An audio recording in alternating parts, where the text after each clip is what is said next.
Mbote bandeko nyonso partout bozwami. En tout cas, merci na bino nyonso chaque jour boza ko rejoindre biso, boza ko s'abonner, bozo partager, bozo liker, bozo commenter na chaîne na biso. En tout cas, eza ko manifester intérêt bolingo pe attachement na bino na musala toza kosala. Merci pe na ba o nyonso baza ko apporter ba conseil na bango, ba remarque na bango. En tout cas, ça nous fait du bien ezo koma à bon port et tozo zwango en considération pe petit à petit toza ko s'améliorer. En tout cas, yo pe soko za na ndeko soko za na suggestion oza na idée, en tout cas ko hésiter te ko komela biso, ko hésiter te ko partager. En tout cas, nazo porter bino nyonso na motema. Et puis ndenge toyebi biso nyonso tozo traverser eza ba période ya ba fête mais to traverser yango mpe na sango oyo ya mawa ekomelaki biso. En tout cas, le général defa ayebaki na kotika biso. Et puis pe na ba sur ce to profiter pe ko présenter ba condoléances na bandeko nyonso oyo pe bazolanda biso, peut-être bino pe na fin de l'année oyo sango mawe komeli bino na libota na famille bo perdre pe mutu. En tout cas, to présenter bino ba condoléances tika ete nzambe oyo abondisaka mitema a consoler mitema la bino. En tout cas, bo traverser épreuve oyo ana assistance ya molimo mosantu. En tout cas, nde toyebi ndeko na biso matumo na defa watikaki biso defa o toyebi artiste monene asali mosala kitoko, un bon chanteur, bon danseur. En tout cas, tokoki koloba o nyonso tokoki koloba un homme qui aimait bien s'habiller, en tout cas qui aimait bien paraître. En tout cas, moto moko pe selon ba o ba vanda na e ba lobakazaka moto moko alingaka na e ba problème te. En tout cas, c'est une bonne chose hein, ce qui batu bazo témoigner bolamu pona yo. En tout cas, tokolobaka ka bravo l'artiste, salut pona mosala kitoko kitoko kitoko oya salaki ici sur terre. En tout cas, de ce côté là batu nyonso bayebi ke defa wasali mosala na ye kitoko pe renommé na ye. En tout cas, ekendaki au-delà ya ba frontière congolaise. Et puis il était malade akufi na hôpital na ville ya Douala na Cameroun wana isika akufelaki.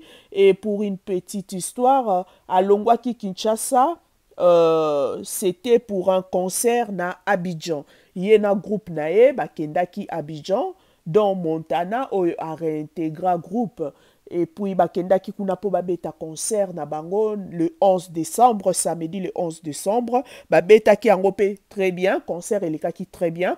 Orchestre ezongaki Kinshasa, ye atikalaki parce que il fallait le dimanche akende Douala na Cameroun parce qu'il azaki na concert moko privé, ba invitaki ye po akende ko prester na anniversaire ya fan na ye moko abandaki ko fêter anniversaire. Et bana na ye basuetaki basala mama ya bango surprise lokola lingaka defao aya ayembela ye na cadre moko privé. Et c'est ce qui a été fait jour à Komaki na Douala na Cameroun.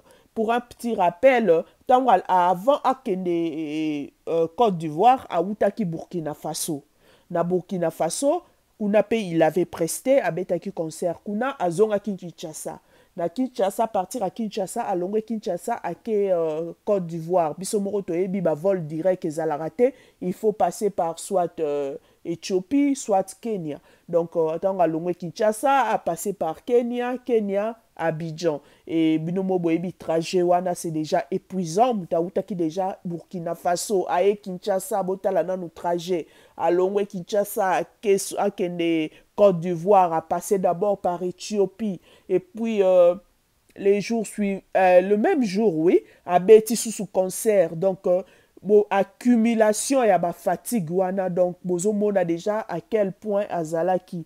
Et puis, le dimanche, ne ayaki kolongwa Abidjan pour Douala na 20h. Alongwe Abidjan na 20h, ayako koma na Douala na 2h du matin. Donc, botala déjà parcours wana, comment la personne était fatiguée pendant plusieurs jours, à se reposer, à pémiter, azako makambo ezako succéder, déplacement, voyage de gauche à droite, oza tout le temps en mouvement.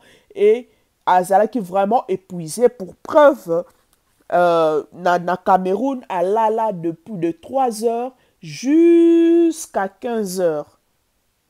Botala temps wana nyonso mutu azalaki ya kolala, ni na réception bamonaki ete, ni ba femme de chambre bamonaki ete, po de 3 heures du matin jusqu'à 15 heures la personne dormait. Et puis na réception batu babanda kobenga ye bazozwa ete na téléphone, batuni na réception lobi biso pe tomoni ete, alors babengi police po aya kofongola chambre na ye po bakokokota na chambre ya mutu ndenge wana te. Alors tant bakoti bakutaki ye alali na ye. Donc c'est tout, c'est eza anormal na miso abatu po temps ya kolala elekaki ebele, mais soko tali façon à accumuler activité, façon fatigue, à accumuler fatigue, donc c'est normal mutu à se retrouver na état wana comme vraiment cassé. Et bato pe ba assister qui na concert privé, bien qu'albeta ika banze bomi balé, mais état na e penza zalaki nenga zalakate, on voyait, on sentait qu'il était vraiment fatigué. Et fatigue toyebi, fatigue eza na ba conséquences ebele na banzoto abatu. Alors ce que zo kende musala ata nyonso to sala kana vie, en tout cas toyeba kozwaka temps ya repos, toyeba kozwaka temps ya kopema. Soki jour wana pendeza ka jour na yo ya repos, en tout cas ndeko vandaka pema.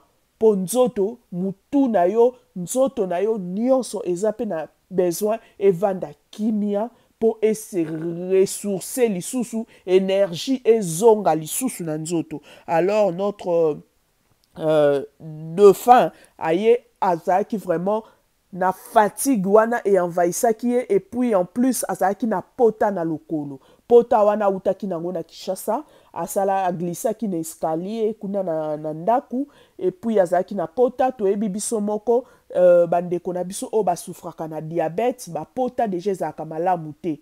Pota en tout cas ezwaka mwa temps et pas na bango par rapport na bandeko mususu. Alors azaki déjà na pota, donc il était déjà souffrant, en plus azaka déjà diabétique bandakala mais la kabakisi, donc tout ça wano bakisi sous fatigue, et malheureusement après quelques temps évacué qui est dans l'hôpital après bandai koyo kamala mute ata soki vidéo o ezo circuler na net, soki bolandi conversation o mona que même fil d'idée masolo bazo solo la azolanda yango penda malamu te, donc azala ki penza bien te, et mema ki na hôpital pe na hôpital kuna bayebaki na ko soigner ye, et puis akotaki na coma après quelques jours, et comme réanimation banini na ndenga ya kotika biso le 27 décembre na 20h.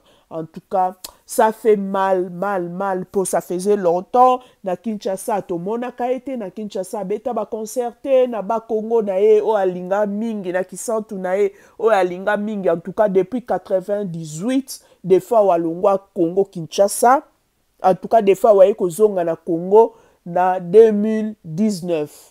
Donc ça fait 21 ans à passer yango à komaka Kinshasa te, à komaka ba Congo te. Po batu bing balobaka non des fois ne pas kenda azonga Congo te, non. Abanda kinde ko koma na Kinshasa te, mais na Congo des fois abanda koya. Pour preuve pendant tant nyonso des fois abanda ko vanda na Nairobi na Kenya, potanga longwa Kinshasa na 98 akenda ki concert tournée héros américaine na orchestre na tournée wana il s'est passé ce qui s'était passé, orchestre panzani ba musicien msu batikala na Amérique, ba msu batikala na Europe, ye a décidé ki aya na eko vanda na Nairobi na Kenya.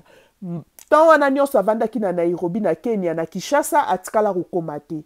Abandaki na ye koya na Congo, akobeta na ye na Lubumbashi, akobeta na Durba na Est RDC, akobeta na ye na Babutembo, bakote wana nyonso ya Est ya RDC, en tout cas kote wana bandai koya abeta ne concert na ye, azongi na ye Nairobi. Mais na Kinshasa abandai kokoma te suite ya bamakambo toyebi, abatoka nde balinga kopanza batu basango, komemisa batu bangambo, ba créer lisolo soki babimisa wapi, balatisa defa batu ngambo ya lisolo, en tout cas eza pasi pe mawa, et pour ça yango adesidaki na ye abandaki ne kovanda kuna me soki aye akobeta na ye baconcerne na est azongi abandaki ne mpe akokóma kinshasa te e na 2019 nde adesidaki quand même c'est son pays adesidaki aye akoko amonaki changement ya régime ayaki na ye kozonga et après nde mpe akocontinue baactivité na ye mpo ye abetaka na ye souvent à travers l'Afrique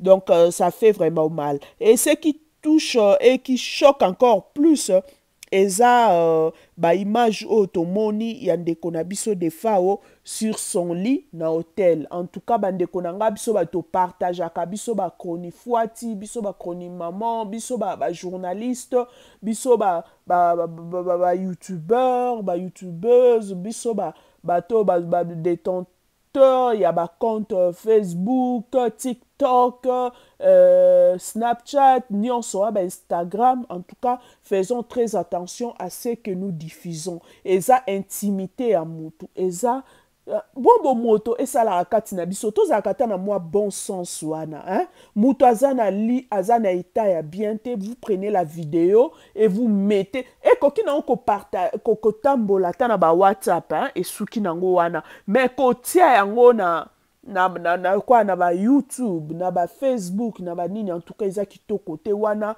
epanzani mokili mobimba eza kwa bozwi intimité ya mutu eloko ekokai kotikala na cercle moko restreint bopanzi yango partout en tout cas esala kitoko te des fois otoyebi azalaki mutu alingaki malamu alingaki kolata alingaki bopeto alingaki kozala présentable na eta wana allongé sur son lit affaibli en tout cas bandeko na nga ata yo moko oyo partageaki image wana soki yo basali yo ndenge wana koko sepela soki basali yango na ndeko na yo mama na yo papa na yo yaya na yo leki noto mwana na yo koko sepela vraiment kozwa image ya ndenge wana ko publier yango kotia yango na YouTube kotia yango na Instagram kotia yango soki wapi en tout cas eza kitoko te toyebaka nini toko publier toyebaka nini toko partager yango bomoni na tie croix ya munene pona kozipa to respectaka bato en tout cas okoki no kosala mpona mbongo kaka te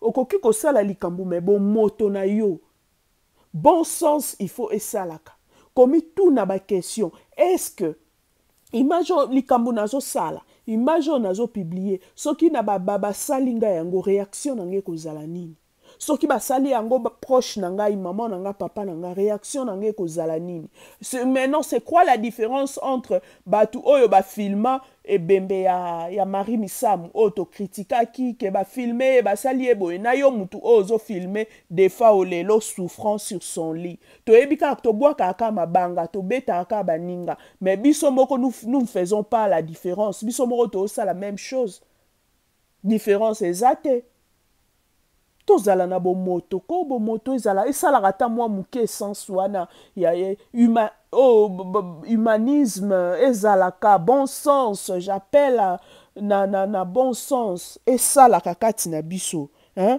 tolongolaki bomoto te kopublie moto na eta wana azosouffrir na mbetu na ye ayebi na ye kutu te soko olandi ata makambo azoloba osentir ke même conversation il a du mal ya kolanda conversation très bien baoloba autre chose il a posé question sur autre chose donc peut-être mato il peut bandai koyoka kitmalamu te donc ça fait mal pour résister devant cette vidéo là tango yebaki mutu wana na jeunesse na ye tango yebaki mutu wana modèle il était beau tango mo yebaki mutu wana bonne santé ça fait mal comme na ye na eta wana allongé sur un lit affaibli en tout cas bomoto wana esalaka biso nyonso tozwaki ba vidéo wana na ba WhatsApp na biso tozwaki yango bien avant mais on n'a pas partagé ça totiango na YouTube te totiango na internet te po esa intimité na ye moi dignité na ye wana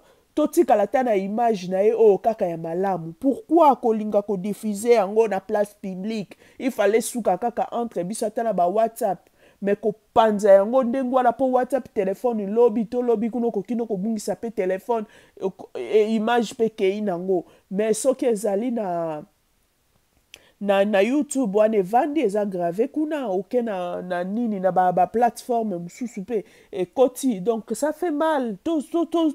Tozalaka na mwa kibomoto wana na mwa susi wana oyo ozosala mpo na moninga, kanisa yango soki basali yango epai na yo moko. En tout cas yango kaka ya moke oyo nalingaki naloba. Côté organisation ya matanga na ye, pour parler déjà ezali entre la famille et le gouvernement via le ministère à culture na gouverneur à ville à Kinshasa. Baza déjà ko solo là pour na ko tient en place une équipe oyo ko coordonner makambo nyonso pour na rapatriement ya corps na ye po e bana ko zonga na Kinshasa. En tout cas tozo senga kaka makambo nyonso eleka na kimia, famille ya defa o basala soni te ndeko na bango azalaki moto ya kimia, matanga mpe eleka na kimia, bazala lokola famille ya mama chakote oyo miso ezalaki kaka na mbongo. J'espère famille ya ndeko na biso matumona bazali bato ya kimia lokola ndeko na biso defa o bako nyonso ekoleka